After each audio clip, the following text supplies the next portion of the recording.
Monsieur le Président, on soulignait récemment les 40 ans du gouvernement de René Lévesque et parmi ses nombreuses réalisations, il y avait la loi sur la protection du consommateur qui faisait en sorte que le Québec soit à l'avant-garde pour rétablir un équilibre, un rapport de force en faveur du consommateur par rapport, entre autres, aux institutions financières et aux banques. Ça voulait dire interdire les frais cachés, interdire les modifications unilatérales de contrats, interdire la publicité trompeuse. Les banques n'étaient pas contentes, mais elles n'avaient pas trouvé chez nous de champion pour renverser cette grande victoire des consommateurs. Elles en ont trouvé un champion à Ottawa, qui s'appelle Justin Trudeau. C'est aussi le champion des pipelines, qui a fait en sorte qu'hier, une loi a été votée pour faire en sorte que les banques retrouvent le haut du pavé et qu'elles puissent, d'un trait, abolir les protections que le Québec avait accordées aux consommateurs. Le leader du gouvernement nous a dit hier qu'ils avaient fait toutes sortes de démarches pour empêcher l'adoption de cette loi. Bien, hier, la Chambre des communes a adopté la loi. Alors, nous demandons au premier ministre, a-t-il, lui, pris le téléphone, demandé à Justin Trudeau de ne pas faire cela aux consommateurs québécois, oui ou non? Très bon. Monsieur le premier ministre. Mon collègue s'est comporté de façon admirable, responsable et très active. Encore ce matin, il faisait des contacts à ce sujet-là. Je vais répéter ce qu'on a dit hier. On a d'ailleurs déposé des lettres que le gouvernement du Québec a envoyées et en 2012 et en 2016. Il n'est pas question de laisser passer cette encoche évidente dans nos compétences. Absolument pas question. Le processus d'adoption n'est pas terminé. Il reste le Sénat. Alors, nous interpellons ici le Sénat canadien. Oui, nous interpellons le Sénat canadien à jouer son rôle de représentant des régions du Canada et de se lever et dire qu'il n'est pas question d'entériner. Il n'est pas question d'entériner à la Chambre haute de la Chambre des communes du Canada, d'entériner une encoche ou une amputation des responsabilités du Québec. On va être très clair là-dessus. Ils suivront leur processus d'adoption de deux choses l'une, où l'adoption ne comprend pas ces dispositions, tant mieux, ou elle les comprend et on exercera tous les recours nécessaires pour avoir justice, M. le Président. Première complémentaire, M. le chef de l'opposition. Le premier ministre n'a pas répondu à ma question. Il a dit récemment que son devoir, c'était d'avoir une bonne relation de travail avec le premier ministre Justin Trudeau. Alors, il ne nous a pas dit s'il lui a parlé. Mais comment explique-t-il qu'il y a 40 députés libéraux fédéraux qui ont voté hier pour faire reculer les droits des consommateurs? Comment explique-t-il son échec à convaincre des libéraux fédéraux et son ami Justin Trudeau de ne pas voter cette loi hier? Monsieur le premier ministre. Alors, effectivement, puis contrairement à l'opposition officielle, puis c'est légitime parce que leur objectif, c'est de détruire le Canada puis de faire en sorte que le Québec s'en retire, ce qui serait catastrophique sur tous les plans, sur le plan financier, sur le plan économique, sur le plan social, sur le plan politique.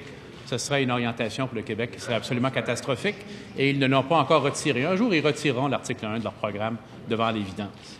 Mais notre mission, nous, n'est pas de créer de la chicane pour créer des conflits puis justifier leur objectif. C'est pas comme ça qu'on va faire. Depuis longtemps, M. le Président, et je ne relèverai pas, même pas l'insulte qui vient de nous être envoyée, depuis longtemps, notre gouvernement et les gouvernements qui nous ont précédés ont défendu la progression du Québec à l'intérieur du cadre fédéral canadien. Tant mieux si on peut le faire en influant sur le processus législatif, mais on va aller jusqu'au bout pour défendre nos intérêts, M. le Président. Deuxième complémentaire, M. le chef de l'opposition. Comme d'habitude, quand le premier ministre est confronté à son échec de faire fonctionner le Canada, il parle en quelques secondes d'indépendance. Je réitère mon offre de ne pas faire ça en 1 minute, de faire ça en 1 heure à la télévision. On discutera d'indépendance et de fédéralisme correctement. Mais là, je lui demande à lui, c'est lui qui défend le Canada. Et là, le Canada vient de voter une loi hier qui va à l'encontre des intérêts des consommateurs québécois. Alors, il a échoué à empêcher ça. Il ne nous a pas dit qu'il a parlé directement à Justin Trudeau. C'était pas assez important? Monsieur le premier ministre. Il n'a pas tout à fait compris. Peut-être que le processus d'adoption n'est pas terminé. Et à l'heure où nous sommes, nous continuons d'influencer et de rappeler aux parlementaires fédéraux, y compris le Sénat, dont c'est le rôle maintenant, de représenter les intérêts du Québec à Ottawa, de faire en sorte qu'une loi ne soit pas adoptée qui limite les compétences du Québec. Et je vais réaffirmer qu'on va aller jusqu'au bout. Maintenant, j'engage mon collègue à réaffirmer que son objectif, il vient de le dire finalement, continue d'être la séparation du Québec. En fait, ce qu'il annonce aux Québécois, c'est 6 ans de campagne référendaire, un trou gigantesque de 15 milliards de dollars dans les finances publiques du Québec. Il n'est pas capable de le démontrer autre chose, M. le Président.